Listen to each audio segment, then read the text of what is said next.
Hello hello friend, నేను ఖుషిని. Good morning ఖుషి.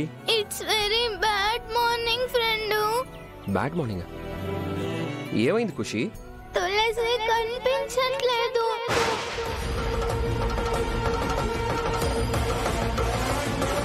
తులసి కనిపించకపోవడం ఏంటి? సరిగ్గా చూసావా ఖుషి? చూసాను ఫ్రెండ్. ఇంట్లో అందరూ కంగారు పడుతున్నారు. ఎప్పటి నుంచి కనిపించట్లేదు? మార్నింగ్ లేచేసరికి లేదు. ఏదైనా పని మీద బయటికి వెళ్ళిందేమో? లేదు ఫ్రెండ్, తులసి అంత ఉదయమే ఎక్కడికి వెళ్ళదు.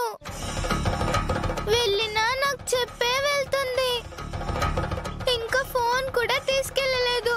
ఖుషి, నేను వస్తున్నాను, నువ్వు ఏడవకు. త్వరగా రా ఫ్రెండ్. సరే వస్తానమ్మా. ఫోన్ కూడా ఇంట్లో పెట్టేసి తెల్లవారికి ముందే ఎటెళ్ళు ఉంటుంది.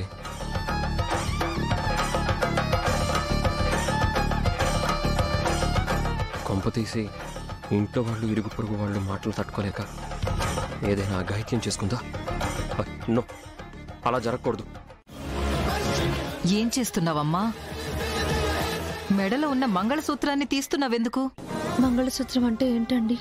మంగళసూత్రం అనేది భార్యాభర్తల శాశ్వత బంధానికి గుర్తు. ఇది ధరించడం వల్ల స్త్రీకి జీవితంలో సమస్త మంగళములు, అన్ని శుభాలే జరుగుతాయి. అందుకే దీన్ని మంగళసూత్రం అన్నారు. కానీ ఇది నా మెళ్ళో పడ్డప్పటి నుంచి నాకన్ని అశుభాలే జరుగుతున్నాయి. నాకే కాదు, నా ఇంట్లో వాళ్ళకు కూడా తీరని మనోవేదనని మిగిల్చింది ఇది.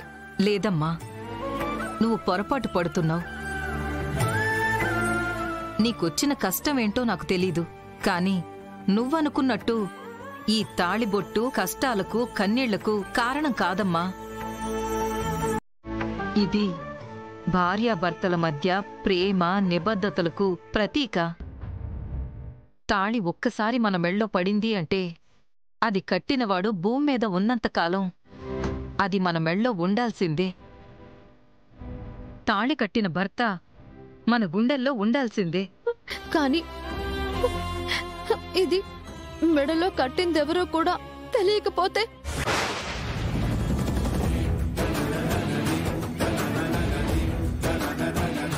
ఏంటమ్మా, నీ భర్త ఎవరో నీకు తెలీదా?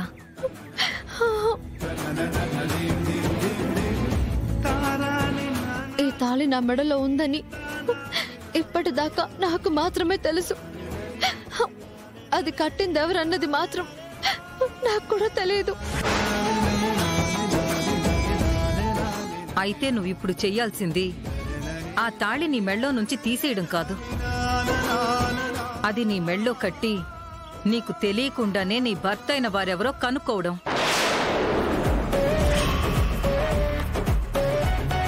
నీ భర్త ఎవరో నీకు తెలిస్తే నీ కష్టాలన్నీ గట్టెక్కుతాయని నాకనిపిస్తుంది. అంతేకాని ఈ తాళి మాత్రం ఎప్పుడు తీకమ్మా. ఎందుకంటే ఇది ఎవరు కట్టినా ఒక్కసారి మెళ్ళో పడిందంటే అది మనలో భాగం అయిపోవాల్సిందే. అది తాళి గొప్పతనం. నీకొక ఎగ్జాంపుల్ చెప్తాను, విను. చాలా కాలం క్రితం నాకు తెలిసిన ఒక అమ్మాయి ఒక అబ్బాయిని ప్రేమించింది. కానీ వాళ్ళ నాన్నగారికి ఇష్టం లేదు. అయినా సరే తను వెళ్ళి ప్రేమించిన అబ్బాయిని పెళ్లి చేసుకుంది.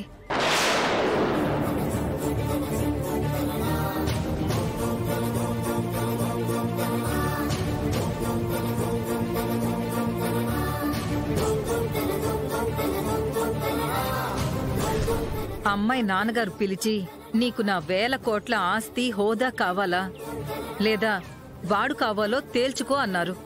దానికి ఆవిడ ఒక్క క్షణం కూడా ఆలోచించకుండా 1000 కోట్ల ఆస్తిని ఎడంకాల్తో తన్ని తన మెడలో 3 ముళ్ళు వేసిన భర్త దగ్గరికి వెళ్లిపోయింది. మీ కూతురుకున్న విలాసాలు ఉండకపోవచ్చు, కానీ మెకానిక్ శ్రీనివాస్ గారి భార్యగా కులాసాగా ఉంటాను.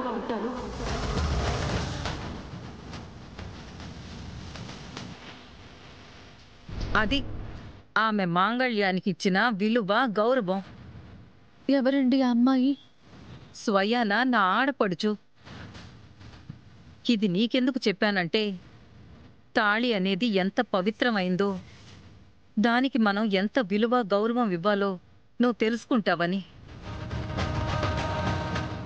ఈ అమ్మవారి సన్నిధిలో నువ్వు వేడుకుంటున్నావు కాబట్టి నీ భర్త ఎవరో కూడా ఈ అమ్మవారే నీకు చూపిస్తారమ్మా.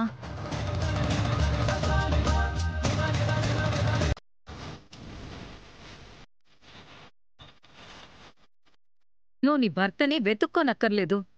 ఈ అమ్మవారే కనుక కరుణిస్తే నీ భర్తే నిన్ను వెతుక్కుంటూ వస్తాడు. నిజంగా వస్తాడంటారా? తప్పకుండా వస్తాడు.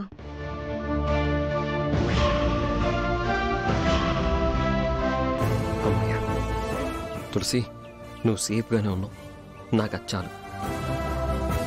ఇంకెప్పుడు తాళి తీసేయాలన్న ఆలోచన రా నీకు. నీకంతా మంచే జరుగుతుంది.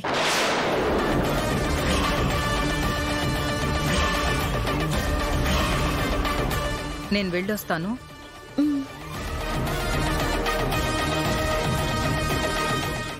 తులసి తాళి తీసేయడానికి ఇక్కడికి వచ్చిందా?